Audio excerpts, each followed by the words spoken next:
सध्या महाराष्ट्र राज्यामध्ये साधारण 21,000 विविध कार्यकारी सेवा सहकारी संस्था आहेत आणि या संस्थांच्या शेतकऱ्यांच्या दृष्टीने शेतकऱ्यांचे अर्थकारण आणि शेतकऱ्यांचं जीवनमान उंचवण्यासाठी सावकारी पाशातून मुक्त होण्यासाठी या सहकाराची स्थापना करण्यात आली आणि या विविध कार्यकारी सेवा सहकारी संस्थांच्या माध्यमातून आम्ही शेतकऱ्यांना कर्ज पुरवठा करून त्यांचं खरीपाचं जे काही हंगाम आहे त्यामध्ये त्यांना मदत होण्यासाठी आमची ही संघटना काम म्हणजे गट सचिव काम करत असतात। आज महाराष्ट्रामधल्या 21,000 संस्थांना साधारण 12,000 गट सचिवांची आवश्यकता असताना फक्त 5,500 गट सचिवांच्या माध्यमातून हे सर्व कामकाज करून घेतलं जात आहे आणि अशामध्ये जो दिवसेंदिवस जिल्हा बँकांची आर्थिक ढासळणारी परिस्थिती त्यामध्ये विविध कार्यकारी सहकारी संस्थांचं जे काही पूर्वीचं जे काही मार्जिन होतं ते 6% व्याजदराने आणि 0% व्याजदराने शासनाची जी काही योजना आली ती योजनेचं आम्ही स्वागत करतो, परंतु शेतकऱ्यांना लाभ होत असताना संस्थांचं जे काही उत्पन्न होतं त्यामध्ये घट झाली आणि पर्यायाने आमच्या वेतनावर त्याचा फार मोठा परिणाम झाला। आज प्रामुख्याने विचार केला तर पश्चिम महाराष्ट्रासारखा सदन भाग जर सोडला तर विदर्भ आणि मराठवाड्यामध्ये जे काही सचिव आहेत त्या संस्थांची आर्थिक परिस्थिती ढासळल्यामुळे गेल्या 40-50 महिन्यापासून आमचे गट सचिव बांधव विना पगारी कामकाज करत आहेत। यांचं जीवन आणि यांचा परिवार उद्ध्वस्त होण्याची वेळ आलेली आहे। अशामध्ये आम्ही शासनाकडे वारंवार मागणी करतो आहोत की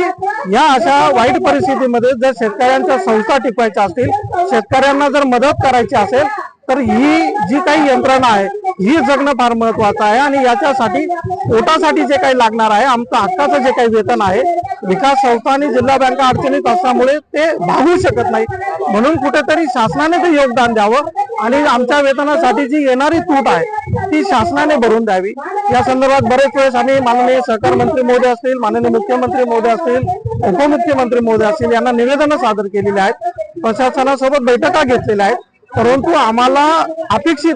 असा कुठलाही निर्णय शासनाकडून होत नाही आणि नाईलाजाने हे परिवार उद्ध्वस्त होण्याच्या आधी कुठेतरी शासनाकडे आपला आवाज पोहोचावा म्हणून आम्ही कालपासून या आझाद मैदानावर आम्हाला न्याय मिळावा म्हणून हे बेमुदत धरणे आंदोलनाला सुरुवात केलेली आहे आणि त्याच्यात प्रमुख आमची सर्वात मागणी असेल 6 सप्टेंबर 2014चा जो शासन निर्णय झालेला आहे त्यामध्ये संस्थांना जे सक्षमीकरणासाठी अर्थसहाय्य मंजूर केलेलं आहे त्याच्यात ज्याच्या अटी शर्ती आहेत त्या शासनाने शिथिल कराव्या आणि त्यामध्ये जे काही 1.5 लाखाचा जास्तीत जास्त अनुदान आम्हाला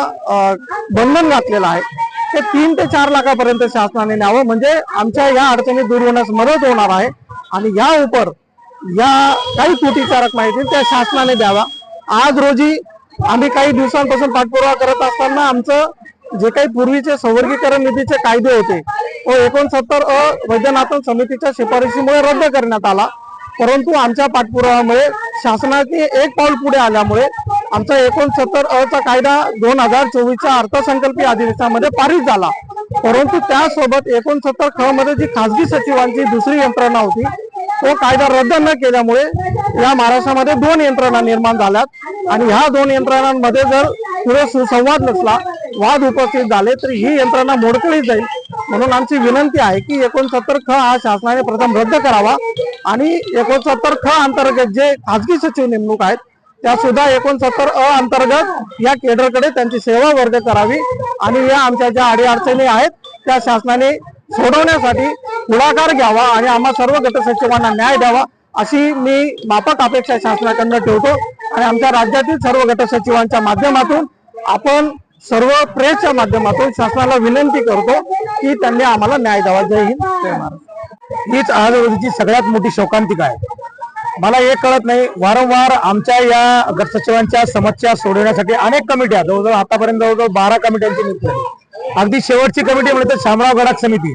आणि त्याचा अहवाल एकदम इतका जबरदस्त आहे तर सर्वप्रथम मी राज्य शासनाला या ठिकाणी विनंती करणार आहे की गडाख समितीचा अहवाल शासनाने तात्काळ स्वीकारावा आणि त्यांनी ज्या काही सूचना केलेल्या आहेत, त्यांनी ज्या काही शिफारशी केलेल्या आहेत त्या शिफारशीनुसार अंमलबजावणी तात्काळ शासनाने करावी ही माझी पसंत मागणी या ठिकाणी असणार आहे। बाकीच्या मागण्या सन्माननीय अध्यक्ष आमच्या यांनी सांगितलेल्याच आहे, पण सगळ्यात मोठी गोष्ट शासन आणि शासनामधले अधिकारी जाणीवपूर्वक कुठेतरी वेळ काढून धोरण अवलंबित आहे।